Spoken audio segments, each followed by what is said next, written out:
Few names in music history carry the same weight as John Lennon, Paul McCartney, George Harrison, and Ringo Starr. Together, the Beatles reshaped popular music so completely that even decades later, their influence remains untouchable. But behind every brilliant melody and every studio breakthrough stood a man who helped translate their wildest ideas into musical reality. Producer George Martin. Often referred to as the fifth Beatle, Martin wasn't just another collaborator. Trained in classical music, he had the rare ability to bridge the gap between the band's untamed creativity and the discipline of orchestral arrangement. From the delicate strings of Eleanor Rigby to the experimental layers of Strawberry Fields Forever, Martin turned the Beatles' imagination into sound. Yet even the strongest creative partnerships can fracture. And one song in particular left Martin deeply hurt.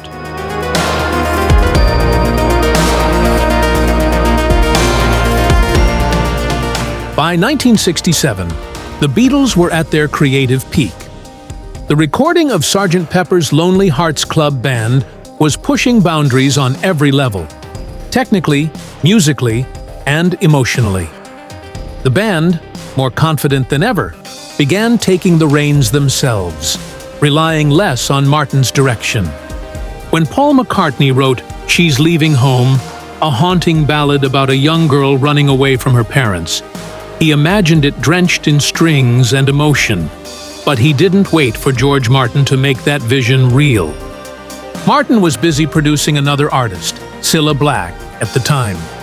Rather than delay the session, McCartney turned to another arranger, Mike Leander, to orchestrate the song's string section. For Martin, it wasn't just a scheduling decision. It was a personal wound. In his memoir, All You Need Is Ears, he recalled the moment with painful honesty. Paul came to me and said, "I've got the score now. We can record it." I recorded it, made a few improvements, but inside I was hurt. It was one of the biggest blows of my life. For a man who had shaped the very sound of the Beatles, being left out of one of their most delicate and emotional songs felt like betrayal.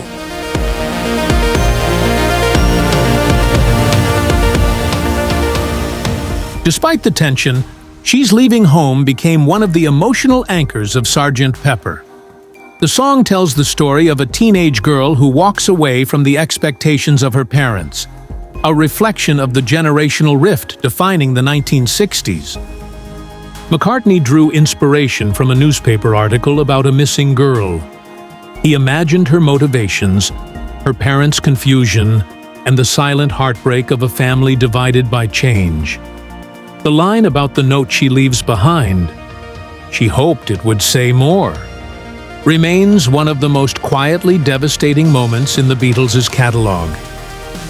Musically, the song plays like a miniature chamber opera. Harps, strings, and layered harmonies, sung with both tenderness and sadness.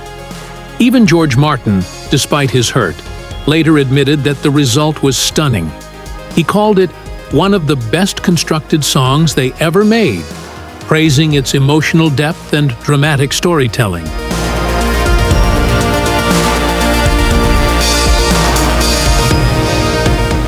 She's Leaving Home wasn't the end of the world for the Beatles and George Martin, but it marked a shift.